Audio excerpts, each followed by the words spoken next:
I think the conviction was unsafe. There are a number of poor data quality issues, including diagnostics and forensics, chemistry. But yes, the danger of the terms of reference of the Thirlwell inquiry is that it doesn't follow through on all the deaths and all the problems at the Countess of Chester Hospital. It only considers those in which Lucy Letby was considered to be responsible. Now, a group, including some of the UK's leading neonatal experts and professors of statistics, is calling on the government to postpone or change the terms of a public inquiry over concerns about the conviction of the neonatal nurse Lucy Letby. The public inquiry, it's led by Lady Justice Thirlwell. It was set up last September after Letby was found guilty of the murder of 7 babies and the attempted murder of 6 others at the Countess of Chester Hospital. The inquiry was adjourned until after Letby's retrial on a charge on which the original jury had been unable to reach a verdict. That trial finished in July. It resulted in her being found guilty of the attempted murder of another baby. Let's find out from one of those experts what the issue is as we drill into this. Joining me now is Professor Jane Hatton, who's a statistician at Warwick University and specialises in survival analysis. Good evening to you, Jane. Good evening.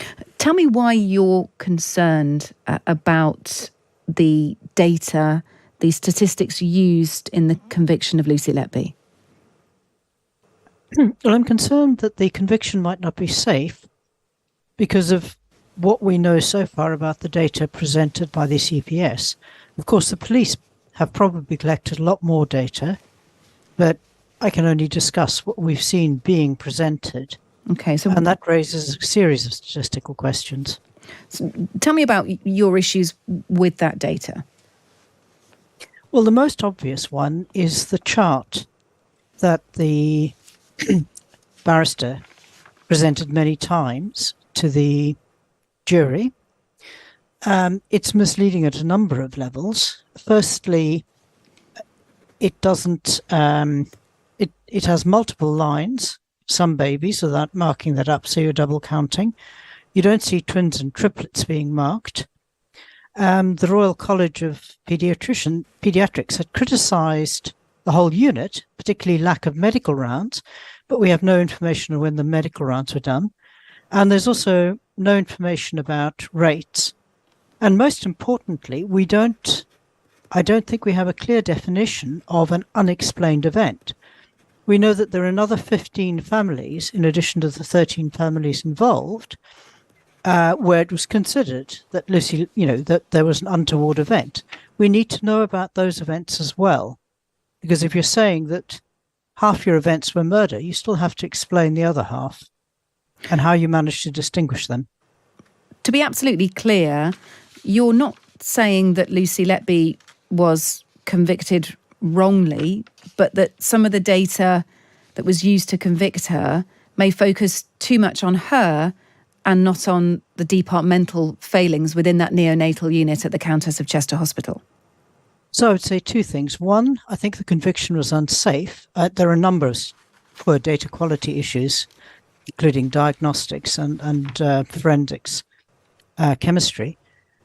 But yes, the danger of the terms of reference of the Thirlwell inquiry is that it doesn't follow through on all the deaths and all the problems at the Countess of Chester Hospital. It only considers those in which Lucy Letby was considered to be responsible.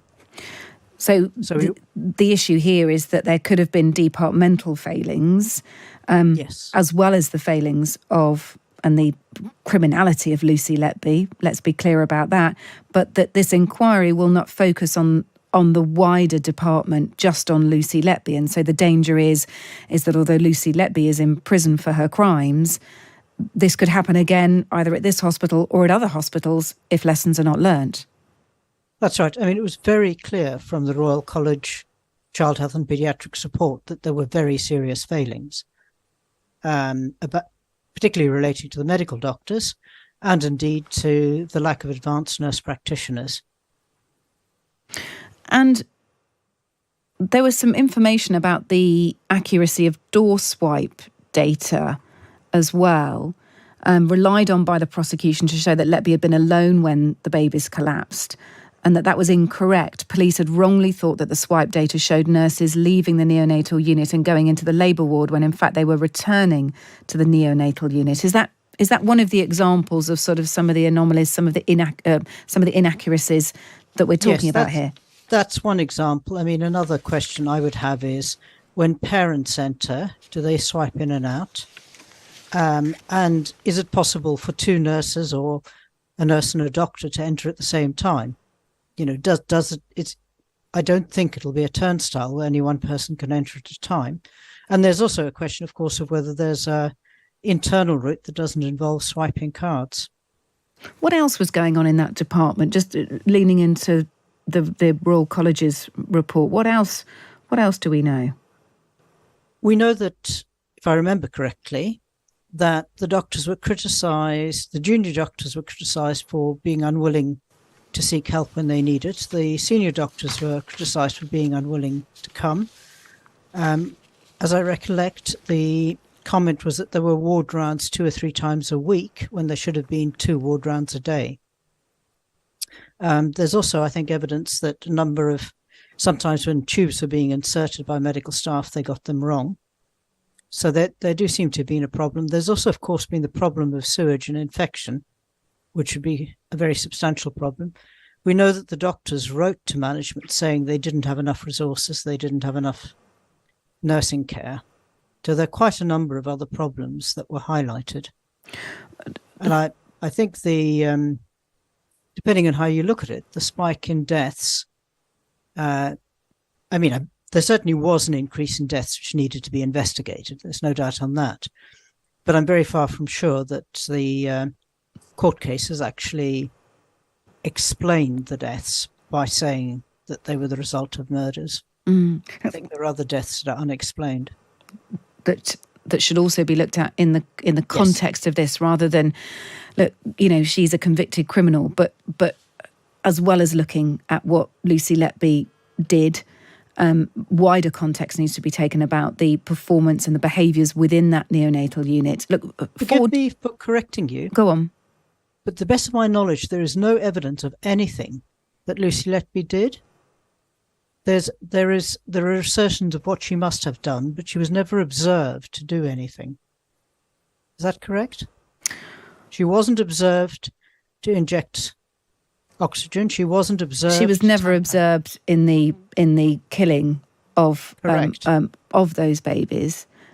You're absolutely right. It is based on data, some of which you question. The door swipe data. For example, was she on her own or not?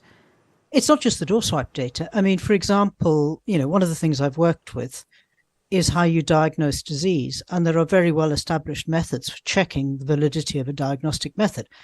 Now, I don't know whether looking at a rash is a reliable diagnostic method, but you ought to be presenting evidence of true positives, true negatives, if you're going to use a rash as a diagnostic tool for air embolisms. And also, as a statistician, if somebody gives me something with a warning in red letters saying, do not use this data for this purpose, I would have to have quite a good reason for ignoring that warning. Can I ask you just very briefly, Professor Jane Hatton, 4 judges have refused Lucy Letby leave to appeal the first verdicts. An application to appeal the later verdict, the more recent one, is understood to be pending. Based on what you've seen so far, should Lucy Letby be allowed to appeal? I certainly do not. From what I know so far, I think the conviction is unsafe and she should be allowed to appeal. Look, thank you for speaking to us. It's absolutely fascinating. And look, it hasn't been delayed. We know the inquiry, but there could still be discussions about the terms of it.